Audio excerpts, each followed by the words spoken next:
Aw, come on. Don't be like that. I can tell your little feelings are hurt. What's wrong? Finally realize you don't belong here? To spend eternity with you? This is worse than death! Oh, I'll show you worse than death. Looking for me. Out of the way, Wendigo! I'm gonna be late! Since when do you care about being on time? I thought the mighty Rev Vennett didn't care enough about class to show up on his own. What the hell? Move! Ow! Ah, I'm on fire! You! Did you do this? Maybe. Of course, because it's always you, isn't it, Rev Vennett? Always doing whatever you want, thinking you're immortal. I kind of am. I'm sick of you, pushing me and testing me, getting me wrapped up in your crap. Ever since you came to this school, you've made my life a living hell. They let you get away with too much. Someone ought to take you down a peg. So that's why I'm going to rip you limb from bloody limb. You're not special. And I'm sick of everyone at this school treating you like you are. So what? You're gonna try to kill me now? No, it won't work. And beating you half to death doesn't feel cathartic anymore. But don't worry. You're going to get what you deserve, Rev Vennett. For once, I'll have the last laugh.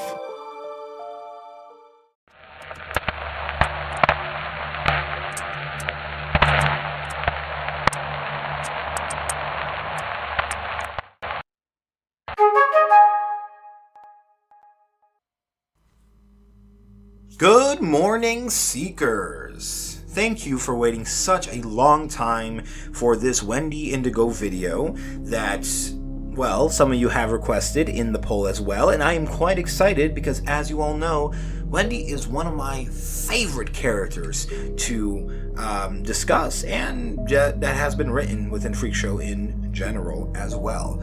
Now, this is more of a second retake for me here at this time, due to the fact that I had a bit of audio issues, which had contributed to the fact that my videos have taken a long while to actually come out as well. So I'm going to be dubbing over this video that you're seeing right now as well.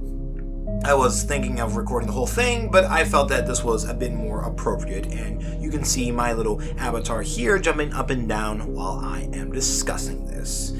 Now, Wendy Indigo is a very intriguing character, due to the fact that we don't know too much about her in general, but the fact of the matter being that we had taken notes about her during a lot of my reaction throughout the entire series, all the way up until the very finale, in which, lo and behold, she was the finale villain in general. So, to reiterate the notes that we had taken about her throughout our entire journey of the reaction in general, we had seen that Wendy Indigo cements a sense of control. She is condescending towards others. She has a temporary fragile identity. She places herself in a bubble of control. She disconnects from others in her social area and vicinity. And Rev for her is unimportant. He's less invaluable to her greater social area. Anyone who believes or helps Rev is seen as just as bad with her. It's more of a generalization, but it still works to insinuate the proper lesson for her. And in general, she has just basic survival instincts. Whenever something occurs that she does not want to be a part of, she disengages from that situation almost immediately. Most of Wendy's actions and mindsets are led to extreme cases, wherein most of Rev's entire characterization is seen by her as being unable to be shifted or changed, something that makes a lot of sense considering, once again, the situation that we find ourselves within in the given moment, which is that Kade Academy is a crueler and more twisted reflection of real-world human universities and high school environments. However, one thing that we have to remember is the simple fact of the matter being that, similar to creators such as Rebecca Sugar within Steven Universe, Rick Cypher here placed a similar rule that we see all the time in storytelling and that exists in real-world moments such as egocentrism, which is that there is a perspective rule here. Rev Vennett is the main character of the series. And besides the simple flashback scenes that occur such as Belladonna's during episode 6, there isn't necessarily a moment where we can pretty much cut away from Rev entirely. Even the final battle between Sarah and Wendy the Void Creature, or Zathoth if you want to call it that, away from Rev entirely, is completely skipped over until we return there to see the events and the product of that situation as well. And because of this, we inevitably see the biased reactions between his accomplishments and those of Wendy's herself, something that for all intents and purposes makes a large amount of sense, given the fact that her main conversation with him, perhaps the most telling, occurring within episode 7 itself, which laid out an extreme degree that her final scene, seen as an antagonistic force, it just seems a lot more compelling of a reasoning due to that writing choice. But first, we have to look at the clear inspiration behind Wendy's own design and her origin as a creature that, as with literally every other character in the series, is within her name, Wendy Indigo, placed together to format the origin of the Wendigo. Now, the Wendigo has always been a creature that has eluded many others in the horror genre, having appeared in both oral and written traditions from campfire tales to My Little Pony episodes. Originating from the folklore of the Algonquian-speaking people like the Ojibwa, the Cree, and the Innu, the Wendigo is traditionally viewed as a malevolent cannibalistic spirit, heavily associated with winter, famine, and starvation. According to the legend, a human could transform into a Wendigo if they were overpowered by immense greed, or resorted to cannibalism out of a desperate chance to survive. Culturally, the myth served as a crucial taboo reinforcement that encouraged moderation and community cooperation during brutal winters. And conceptually, the Wendigo represents this incarnation of hunger and selfishness, acting as a powerful metaphor for any destructive force such as colonialism and corporate exploitation, driven by this insatiable desire to consume and dominate. The first known written mention of the Wendigo was recorded by Paul Lejeune, a French Jewish missionary, in 1636. He described the spirit while living among the Algonquian people in what is now modern-day Quebec. As the Wendigo transitioned into mainstream media, widespread misconceptions altered its original design and meaning. Early non-Indigenous literature, notably influenced by Algernon Blackwood's 1910 novella, began morphing the spirit into a more generic savage monster. Today, popular cultural franchises, films like Antlers, and video games like Until Dawn frequently depict the Wendigo with deer skulls, glowing hearts, or Bigfoot-like fur. These physical traits are largely absent from traditional Algonquian lore, which instead describes the creature as emaciated, frostbitten, ash-gray giants that grow in proportion to what they eat, leaving them permanently starving. This kind of reminds me of what occurred during episode number 7 with Narissa, who is of course a siren, to which she was about to eat Mark toward the end of the episode by growing in size tremendously.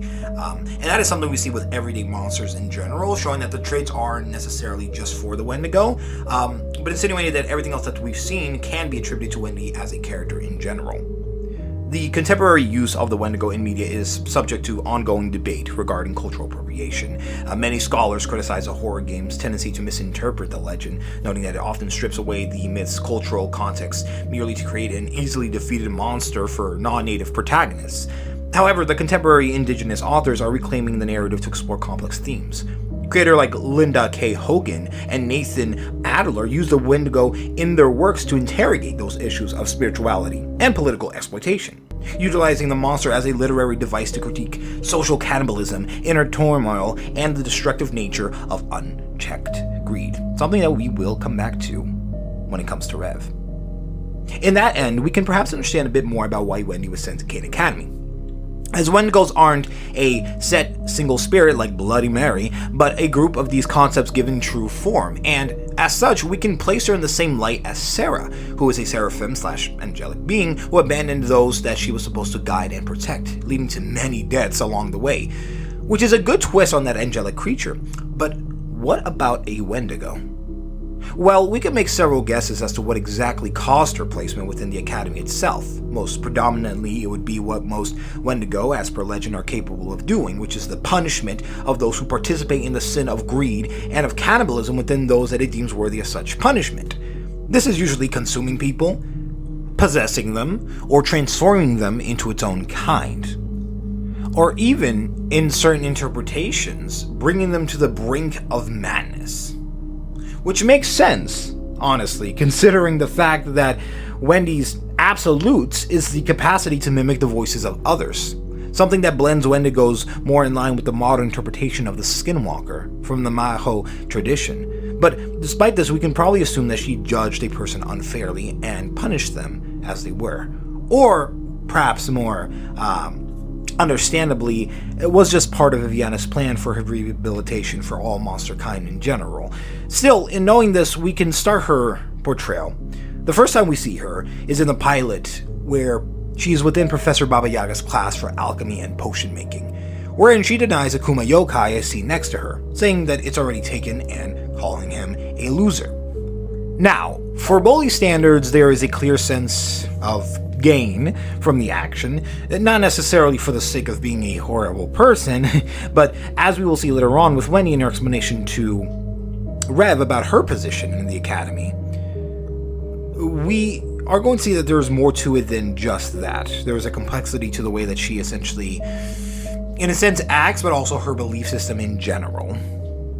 But let's make some arguments clear here. Bullying behaviors can stem from different psychological motivations, primarily categorized as proactive or reactive aggression. In this case, we're looking at specifically instrumental aggression, a form of proactive aggression in general, which is often seen when a bully directly takes items or space from a victim, as it is a calculated act aimed at achieving a specific goal, such as acquiring resources or asserting dominance.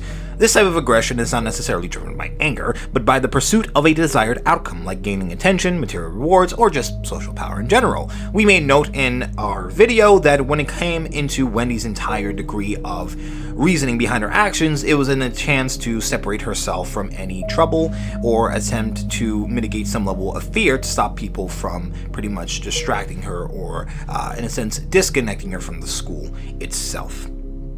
As defined by author Michelle Reiser and neurologist Heidi Moad, this aspect can be used to gain a variety of motivations met, such as to sabotage someone, gain status, or get something they want. But Wendy isn't so clear-cut. She believes in the manner that we've discussed in her profile. As with any social areas and spaces that we have in our vicinity, the complication of our world that we ourselves want to live in is grounded primarily under the ultimatum that we ourselves are in control of these situations. The same is true for Wendy, that she believes by protruding out clear boundaries. We know that she gets splashed on by Rev and Bella's fight over the cauldron and gets turned into a frog when she initiates violence towards Rev, specifically after his comments on her skin tone changing color into pink is something that helps us build her state of mind towards herself as well, mostly on the fact that she has a fragile sense of identity, as we said in our notes. And this, as we've seen within our reactions, puts her directly in opposition to where he stands. Where Rev doesn't care about what others think, primarily in this pilot going to the sense that they do not matter and are lesser than him, a behavior that still necessarily hasn't even gone away even in the Season 2 teaser, she, on the other hand, does. This is due to a simple fact that when we regress ourselves into living in our own bubble of social behavior, we feel comfortable. We feel stronger, more into control of our livelihoods. And when something disrupts it, when an outside variable comes into our safety and humiliates us, such as Rev, we respond back in kind.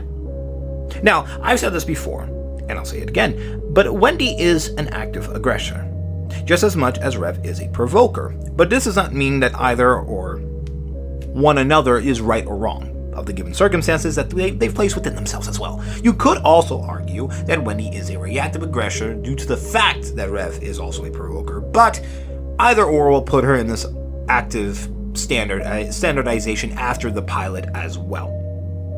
The next time we see Wendy is when she's taking things to an extreme end, having shown up here and there throughout the pilot to actively hurt and attempt to kill Rev. An aspect that I touched on in my reactions to the simple fact that this is an acceptable response primarily in the environment that is not as much human, but in fact are deviants and exiles.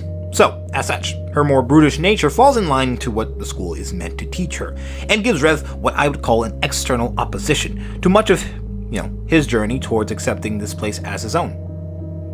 At the end of the pilot, she shows up in the final fight and stabs Rev with the attempt to kill him under the impression that he is mortal and human, which gives way to her first of many defeats at the hands of Rev and those around him. During much of episode 2, we see that she is primarily also a minimal role, showing up to steal the amulet from Rev to resurrect the previously dead students whom Rev had himself attempted to physically kill, in a reactive behavioral pattern of making Rev's consequences come back to bite him harder than ever, considering she has nothing to gain besides seeing Rev get his just desserts.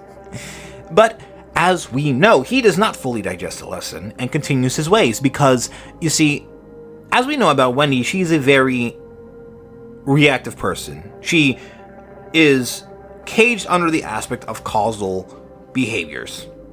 Someone who's constantly doing whatever it is that she can to live her own isolated and self-contained life, but she is often dragged out of it by Rev's own plans to escape the school, something that clearly isn't stopping going into the new season. And that's also the thing about Wendy, is that despite being based on, of course, the traditional bullies in these high school drama-like shows and series, we never really see her doing anything that is like bully related, besides, of course, when it comes to Rev and her dynamic. We see her cleaning the little room. I don't know if it's an attic or a shack or whatever, but we see her cleaning that kind of attic area with Sarah and with Rev, but that's merely under those that had nothing better to do and whose parents weren't going to come visit her, which again also technically says a lot, perhaps a little bit of neglect, similar to Mark's own neglect in his own vampiric family, but we'll save that discussion for the new season itself. But her personality shines through the most in episode 3, where she and Rev are trapped in this void, a classic trope, essentially, of an enemy and protagonist being contained in an inescapable situation to bond over their differences. Only Wendy almost immediately decides that she is better than that and leaves to find her own way, coming back later to deceive and destroy Rev's ritual to return home, afterward provoking Sarah, only to be thrown out the window into the void and brought back by Viviana herself. And most of Wendy's approaches come at the expense of Rev, someone she feels did not respect the social environment and brings others down to his level. Episode 4 is an example of her attempt to provoke Rev into becoming this kind of person that that he was in the pilot. A goal that she attempts throughout the first season, poking and prodding on this kind of immortal bear, essentially, until it snaps and proves her right. Because, you see, for Wendy, if she can do this, if she can prove that the person everyone follows, the person everyone addresses and respects and wants to change and grow, then it means that she was right.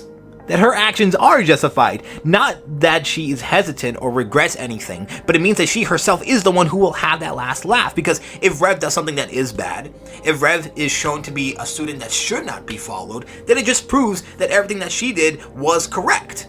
And whether that's for herself or for the school body, it really depends on your perception of her actions in general. In episode 5, we truly see the audience start to kind of feel bad for the Wendigo, considering that her attempt to live her school life is primarily met under the facet of Rev's attempts to go against fate, to escape detention and punch her several times. And during the first scene, where Rev once again attempts to end his life by decapitating himself in a guillotine, only for it to show up inside the same room under the complete noise to find his head, this is one of the first and many attempts where she initiates the action of mocking and bullying Rev, carrying his head around while his body attempts to snatch it back, only to course, bump into Professor Lovecraft, as both are sent to Princess Viviana. Now, the principal says something. We don't really know exactly what happened behind those closed doors, though it is brought up in the final episode a small bit, so we can kind of make a hint that she threatened Wendy as well, because we rarely detach from Rev's perspective. But it shakes her, causes Wendy to be less annoyed and more fearful for herself, just telling Rev to shut up, and she walks away. Rev obviously doesn't think much of this, but even still, it's different from everything, and Wendy confronts Rev at the end of this episode and tells him, "You did this. Of course. Because it's always you, isn't it, Rev Vennett? Always doing whatever you want, thinking you're immortal. I'm sick of you pushing me and testing me, getting me wrapped up in your crap. Ever since you came to the school, you made my life a living hell. They let you get away with too much. Someone ought to take you down a peg. So that's why I'm going to rip you limb from bloody limb. I will tear you into tiny pieces, and I won't stop until you die, screaming for mercy." And is she wrong? Viviana tolerates Rev because it's what fate destines to be the case, but in Wendy's case, she is part of the external locus of control, a term that in social spheres and in psychology indicate, as reviewed by Dr. McLeod in a 2025 article, that describes how much you believe you have the power over the events in your life. If you have an internal locus of control, you tend to think that your actions shape your outcomes. If it's external, you're more likely to see luck, fate, or other people as in charge. It's about where you place responsibility, inside yourself or outside in the world. Because Wendy has an external locus of control, she views Rev as the sole source of her misery. In her mind, she isn't suffering because she chose to bully him or because the school is dangerous.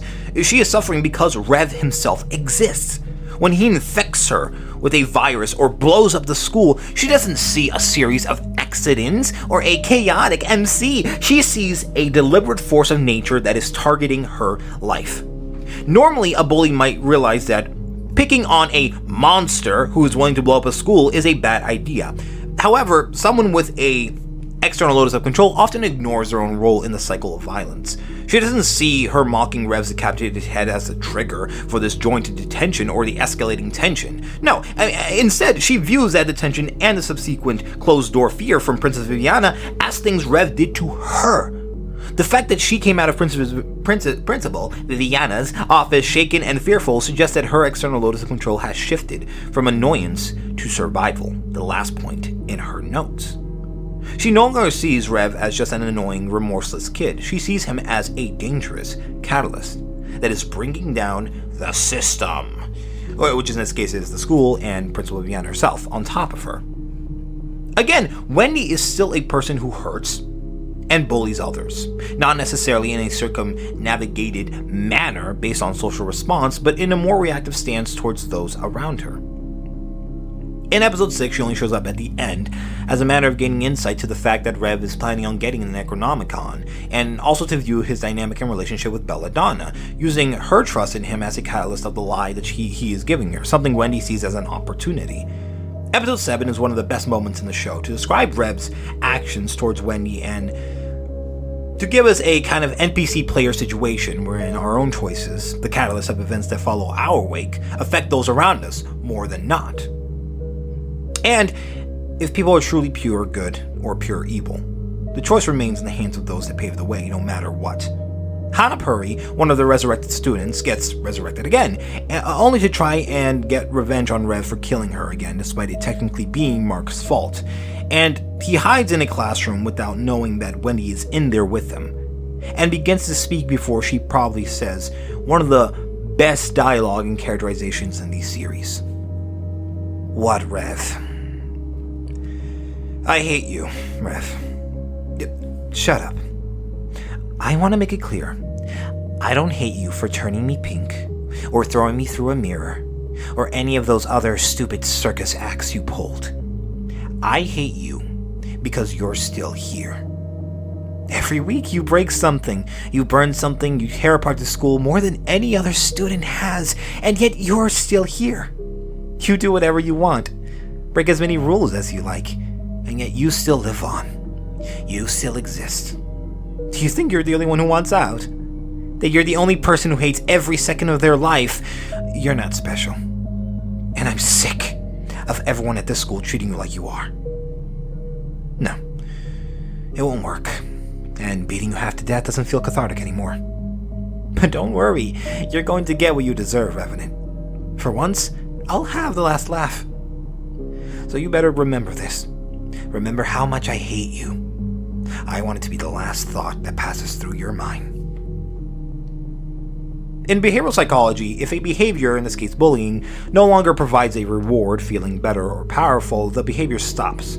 Wendy admits this at beating Rev up, which doesn't feel cathartic to her anymore, and she realizes that physical violence against an immortal or to her, a remorseless person like Rev is a zero-sum game. It doesn't fix her internal pain, so she abandons it for a more psychological form of warfare since it's the only type that she recognizes. And the thing is, Rev is the easiest character to label as such, not because he's a heartless person as she says, but because it is the easiest believable perception from her perspective. Earlier she blamed him from everything, this external locus of control that she carries. Now she seems to have accepted a fatalistic view. She knows it won't work to fight him physically. She is no longer trying to change the situation, she's simply waiting for the inevitable punishment, using the book literally and karmatically against him. She believes in coming for him, likely linked to whatever she learned behind the doors with the principal herself. During the final episode where Rev finally decided to end it all before Bella part, before the Belladonna part of his mind, in his consciousness, allows him to give himself a sense of normalcy, a try at a normal life, and as such he eventually gives up trying to erase himself from the world and end it all, instead opting to spend it with the people he cares for. And we see it. We see this change, this amazing development that he still has to go through despite everything. And from that, Wendy does it, and interrupts his dance with Bella at the prom with this dialogue.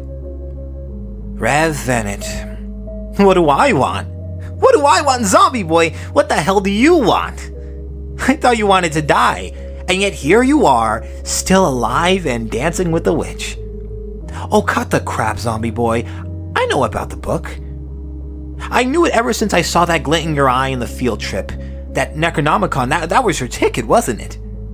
And lo and behold, guess who managed to pluck it straight from Lovecraft's fingers?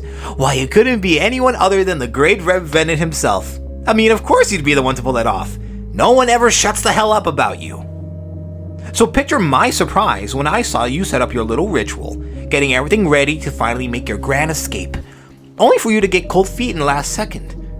Of course I was watching you. See, my plan was to mess up your little plan and get you expelled. That way I'd be rid of you and get the last laugh. But you clearly went and changed your mind. You plan on sticking around now, don't you? I'm sick of you being here, Revenant. You get to do whatever the hell you want, and yet I step one toe out of line and I get threatened for it? I get turned into a frog. I get left floating in the void. Hell, I got threatened with being erased from existence because of you. And you get to run off like you're innocent. No more. No more, Rev. I can't live in this world with you in it. So I'll make sure you won't be. Who the hell cares? I don't anymore. Wendy is exhibiting extreme reactance, which occurs whenever someone feels their freedom or sense of self is so threatened that they would rather burn it all down than continue living under those conditions. She had shown constantly a perceived lack of equity or fairness, which is a primary driver for her radicalization. Her anger towards this boy who could do anything and survive nearly anything, something that she isn't so lucky to do.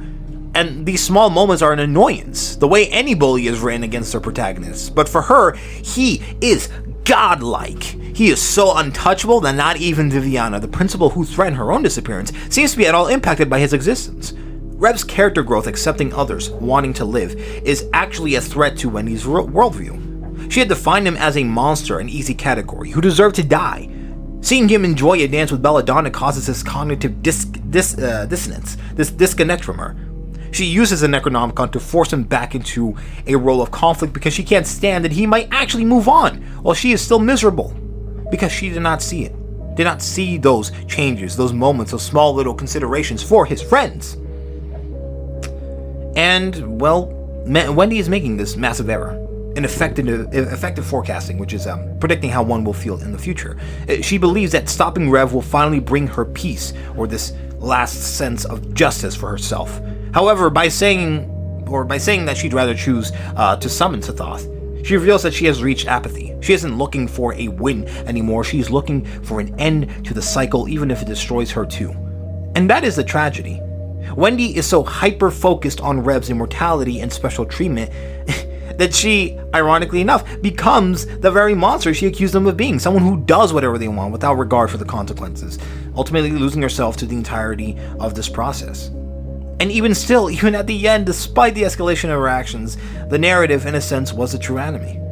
Not in bad writing, but in using the fact that Rev doesn't like her, doesn't interact with her normally, and doesn't see Wendy as a part of the school or the school body, just an outlier with an anger complex, this alone giving her this idea. And from him, she might seem like this one-dimensional villain, not because he has friends or that he is changing, but because the actions are brushed aside from her point of view.